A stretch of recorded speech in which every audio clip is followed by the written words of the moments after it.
Just a quick one. When you say you knew, but do you also know that you can spend 3 months in prison for your car tire being flat? 3 months in prison? Yeah, Yes, for a by flat law. tire. Yeah. Regulation Wait, 62. hold on. If I'm driving, I have a flat tire, Yes. Yeah. I can be imprisoned. Yeah. The law Why? says 3 you months. Maybe there's a have- nail or There's a law. something. No, it's regulation 62. Driving of the- on a flat tire is against the law. Yeah. But we have to understand that when it comes to road signs, they have 3 ways we identify them. Okay. Their shapes, their color, Okay. and the symbol. The shape, the color, and the symbol. So we always have to understand that every road sign has its form of shape, its color, and the symbol. Okay. Yeah, so these are a few examples of the road signs, and the next one we'll get to see much more of the images and their meaning. So we said that the road signs, as you mentioned earlier, are there to guide us. They are there to warn us as well and give us information and know what to do on the road and what not to do on the road. So these are the major functions of the road signs, so that whenever you sit in the car, you can get to your destination safely. So beyond that too, we have 3 types of road signs. Okay. Yeah, some would say 4, if based on which book you are using. We have the warning signs, we have the regulatory signs, we also have what we call the informatory signs. Some will also add the miscellaneous and temporal signs. And as I said, the colors is what gives us what kind of sign we are talking about, the shape and symbol as well. Anytime you see a triangular shape, we know that we are talking about warning signs. Okay. When you see a red border, it's usually a regulatory sign. Okay. Then we have the informatory signs, which can be in blue or also in probably green. Yeah. So those are the various types we have. And we have a few examples that in our next slide we'll be looking at. So we have the warning signs, which I said are in a triangular shape. And the good news about warning signs is they give you 30 meters advance warning. 30 meters. So you are not just going to see a pedestrian crossing without this sign. So before you even get there, you get to know that pedestrians are there. So it helps you to anticipate the danger you are going to meet. Also, as you can see, this says that there's a river bank or a quayside. And if you pay attention to the shape, this is a car. And you can see a water body. So what does it tell you? It means that you are going to what? Enter the water if you don't pay attention to where it's located. So it means that as a driver, you pay attention to. And I always give you, there's a little trick. Don't bother about knowing the name of the sign, but rather emphasize on understanding what the message, the message that is being sent across. For instance, this one has 3 cars. So what are they saying? Does it mean it's a parking space? No. Rather, it's drawing attention to the fact that the area is most likely to have traffic. Yeah, and when we say traffic, it means movement. So we say heavy vehicular traffic. Okay. Yeah, so this is a little lesson to us. We don't say traffic, but rather heavy vehicular traffic. So when you are late for a meeting, you don't apologize by saying there was traffic. If there wasn't traffic, there wouldn't have been movement. Traffic simply means movement. Now we also have falling rocks as well. We have falling rocks, and as was said in the early interview, it means that you are around a mountainous area and the rocks are most likely to fall off. Now this we have here, someone will say that, oh, this is a fence. But guess what? It stands for level crossing guarded. Level crossing guarded. Then we have another one which represents level crossing unguarded. But the good news is in Ghana, you usually use the level crossing guarded, which simply means that there is a railway crossing. Okay. And the road intersects with that railway crossing. So as a driver, when you get here, it's your duty to make sure that you stop, you look, and listen, even if you believe there's no train approaching. Yeah. So quick one, the level crossing. So this is like, for example, when you get to Circle, there's this railway line passing through. So they usually would stop you just before. Exactly. Okay. So that is guarded. Okay. Yeah, for unguarded, it is you and your God. So you have to be very, very careful when it's unguarded. But the good news, as I said, is all our railway crossings in Ghana is guarded. Okay. So when you get there, even though it's guarded, it's advisable to be defensive. Stop, you look to the left and right to see if there's a train, then you try and listen to see if you listen to know if you'd hear The a sound. sound. Yeah. Yeah. So that is it. Now, when you look at this sign, these are two different roads. If it was a single road, they would have been joined, which means it's what we call a single carriageway, which permits two vehicles to drive beside each other whilst heading in opposite directions. So a good example is the road rightly in front of the multimedia group. Okay. A good example of a single carriageway is, there are lots, the Hacho Road. So many roads are single carriage. But with this one in particular, you can see that the road narrows to what? The right. So it means that as the driver is coming, he has to pay attention to the width of his car and the vehicle coming from the opposite direction. Okay. And that is why this sign is there to warn you. So that you don't give an excuse that sometimes it creates an illusion because you didn't know that the road is narrowing. But they've already warned you so that as you're approaching, you pay extra care to the width of your car. So that if your car cannot go, you wait for that car to come before what you proceed. So that is it for the signs we have here. Somebody is saying, why did they make the road narrow when they knew the car would be coming? No, you see, when they are constructing roads, they have to look at the kind of land they are dealing with. Okay. Maybe the properties too that are on that road. So maybe that might lead to that decision. There are a lot of factors. Yeah, there are a lot of factors. Unfortunately, I'm not a contractor. I believe these are some of the major reasons. Now, this was a very... Toba. I generally place this one there to talk about it. This is a cattle crossing, to draw your attention that cattle might be crossing. And if you should run into a cattle, it's most likely your car will be damaged or you might even be severely injured. And that is why they are warning you that there are cattle crossing ahead. And how many meters is it most likely to occur?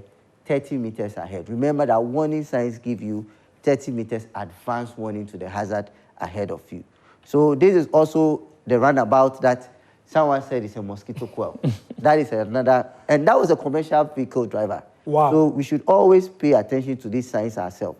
Roundabouts, we have roundabouts that we have a lot of roundabouts in Ghana, but the challenge is drivers don't understand the rule. One simple thing I want to say about roundabouts is you always give way to vehicles coming in from your left. Okay. When you are entering the roundabout, regardless of the kind of car you are using, you stop and give way to vehicles that are already in the roundabout. Unfortunately, in Ghana, many drivers come in without caring You about... have to stop. Yeah. It's survival of the fittest, but please, let's do Quick one, too. One thing I've observed, since we're talking about not just drivers, but also passengers, I see passengers walk into or cross into the roundabout. Any thoughts on that as well? My simple message is, if you are a pedestrian, always make sure that there's a crossing or a traffic light allocated. One thing people don't even know is this: if you cross on the highway, whether the highway without a footbridge or a traffic light allotted for pedestrians, and the car knocks you, the driver is not liable. Oh, The driver is not Really? liable. Exactly. Really? As a matter of fact, it's dangerous for a driver to stop for you on the highway. That is why the traffic lights are elevated on the highway, so that they can warn the vehicles behind that the driver in front is stopping. But as a pedestrian, when you cross, the driver behind doesn't know that the car in front is stopping. So we have a rule that when you have to stop suddenly on the highway, it's advisable you hit whatever is in front. Because as soon as you slam on the brake, you create a ripple effect. The other cars coming on the highway, because highway speed is 90 kilometers according to regulation 163.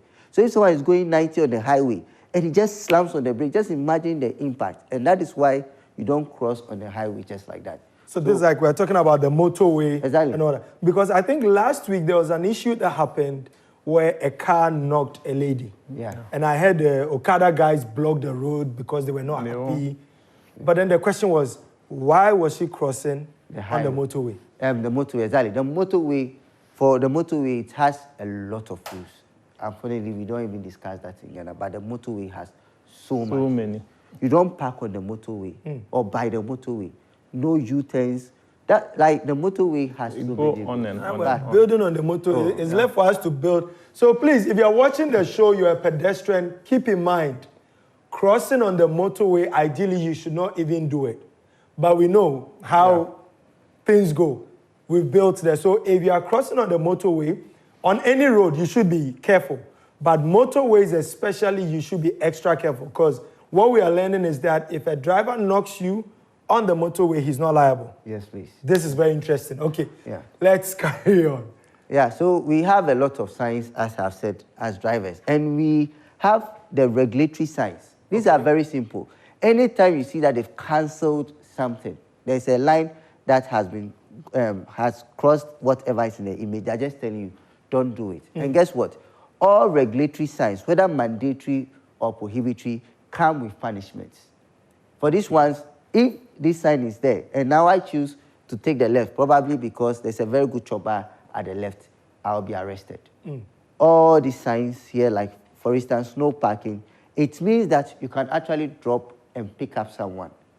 If you see no parking, it means if I have a friend or a family member who wants to get something there, I can drop or pick up that person and even help the person to get the things out of the car. But the maximum waiting period is 2 minutes. But if there's a person with disability, it's 5 minutes. Good. Now, this one, I have a personal question because I remember these guys came to climb. AMA. Yeah. How, 2 minutes, how is it measured?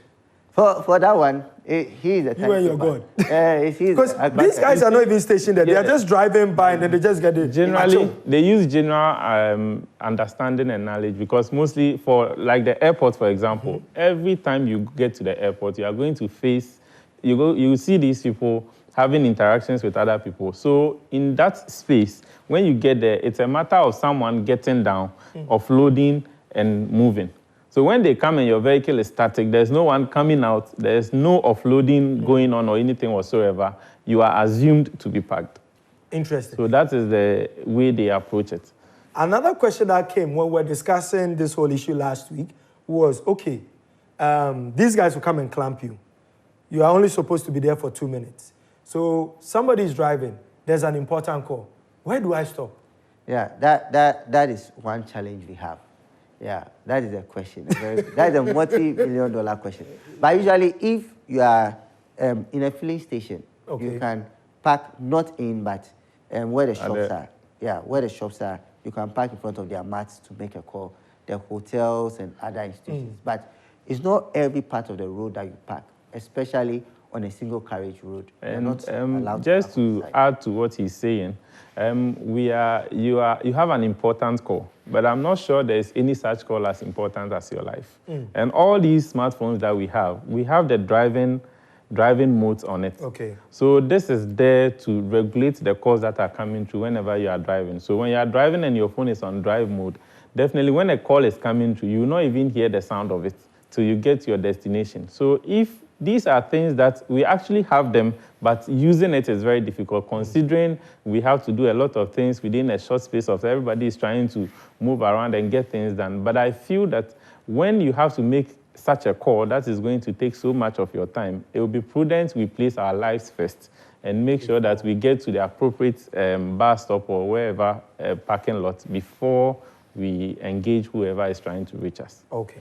So then please carry on. Yeah, so as I said, this means that you have only 2 minutes. But if you have a person with disability, it extends to 5 minutes. 5 minutes. But if you see an X radar with a blue background, with an X, it means you don't stop at all, regardless of who is in the car. You don't even pick anyone up. You don't stop at all on that road.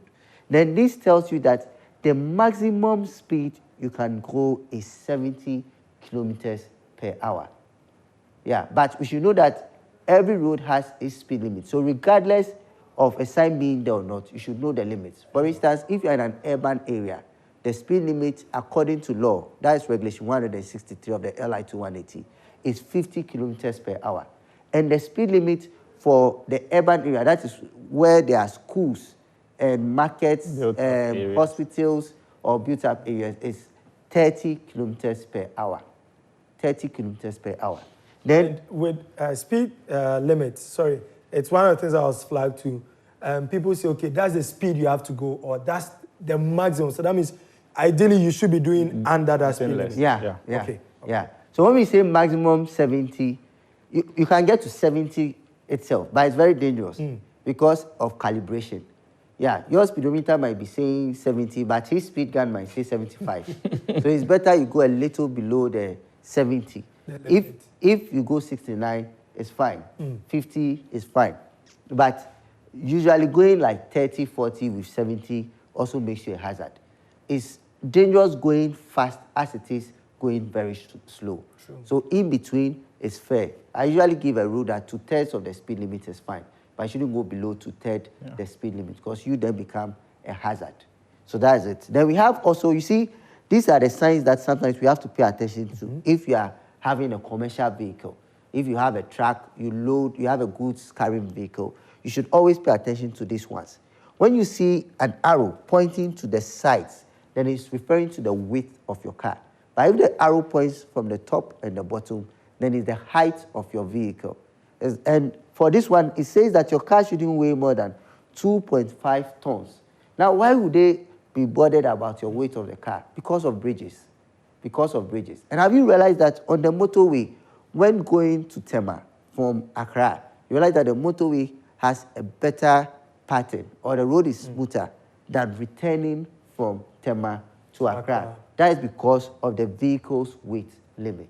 Some vehicles overload and it compromises the integrity of the road. Okay. That is why we should be mindful of our weight limits when approaching a bridge or using a road. So that is it for the signs I have here. Okay. Apart from the prohibitory signs, we have the mandatory signs.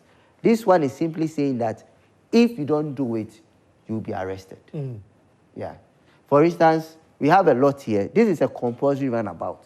So when you see this sign, and let's say there's a turn on the left that you want to take, it's still mandatory that you go through the runabout before you take what? The turn on the left. Okay. You can't just say, okay, there's a fuel station, I want to buy it, and you've seen this sign and you still want to take the left. It's mandatory that you go around it. This also says that you have no option than to go straight. And when you see this sign, this is the most violated sign in Ghana. This is the most violated sign. Even, I don't want to mention some security agencies have seen honking horn on students because they stopped there. When you see a stop sign, regardless of the fact that there's a car approaching or not, you come to a complete stop, regardless. Here in Ghana, maybe you'll be fortunate that they won't arrest you. But if you go to anywhere that their denomination is higher than the city, you'll be arrested. Yeah, anywhere that one is equal to 16 or 18, you get it, you'll be arrested. Yeah. and I think these are the signs and things that need to be implemented more, because maybe if these were being enforced, we wouldn't have some of these issues that we have. Yeah, and also understand that these stop signs come with a solid marking on the road. Exactly. Okay. Yeah, so if you don't even see this sign and you see a solid marking, it means that when you get to that junction, you stop. You look to the left and right before you proceed. Even if you approach it and you look to the left and there was no car coming, you look to the far right and there was still no car coming, you still come to a stop before you proceed. Okay. So that is how this sign is supposed to be activated. And when you get to a pedestrian crossing and you see the solid line, as soon as the foot of a pedestrian touches the marking, you come to a stop at that marking, the stop line. Now we have also this means that if you are riding a cycle, that even brings us to what about other road users like cyclists? There are mandated roads for them to use. So if you see this sign as a cyclist and you choose that, that road is made of maybe bricks, but you want the quota because one day you buy a car and you decide to use the quota with your bicycle, you can be arrested.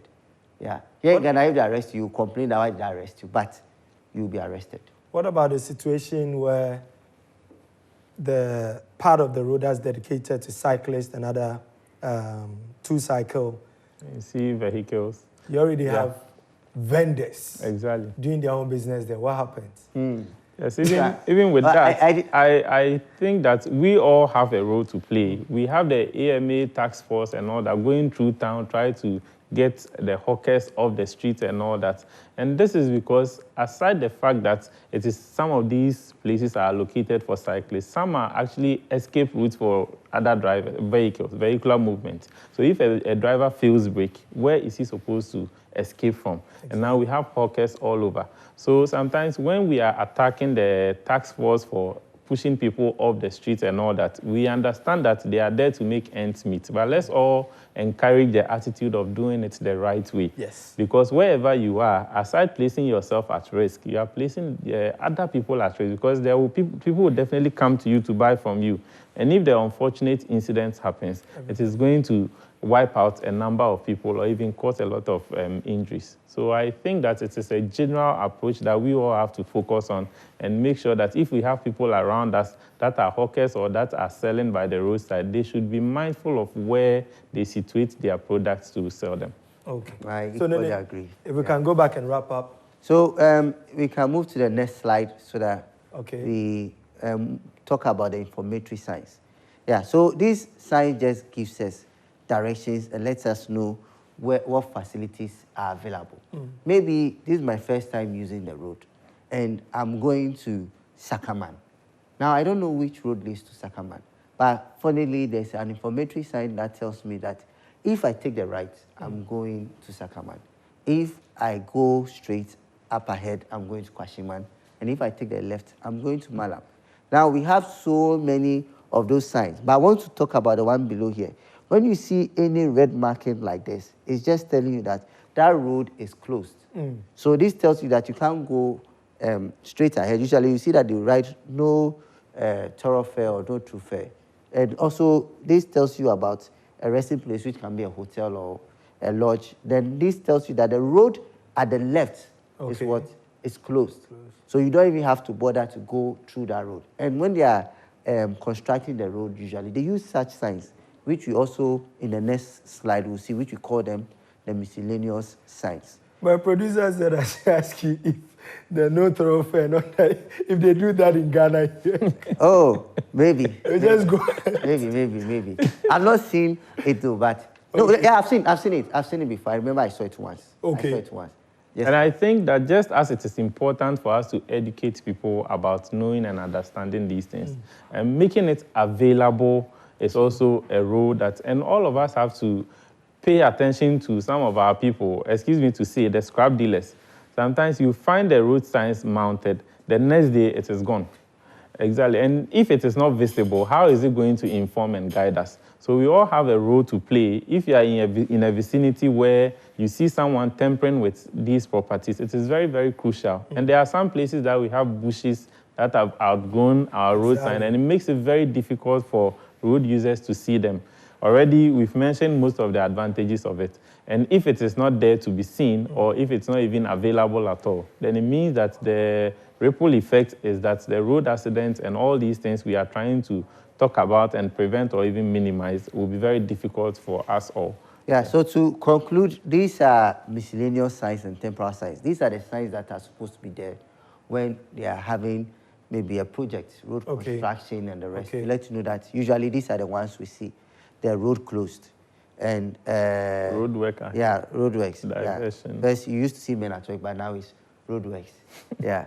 So we have all the signs and the diversion as well. When you see this one, usually you should pay attention to this one when you see it, because it's telling you that that road, immediately you see that sign, that road has a sharp deviation. So if you go straight, you will be in an accident. So that's it. We have a quick test for our viewers. So the next one has a QR code. So if you are watching on TV, you can scan and you'll be able to try your hands on some of the tests we have. Yeah, if you score, it's 30, I think 31 or 30. 30 questions. Questions, okay. I think 31, 32. 32, okay. Yeah, I think it's about 32 questions. If you get 19 right, at least, you know that you are doing well. No, you're not doing well. You're not doing well. Get at least 23 and above, then you know that you're a good driver. Okay.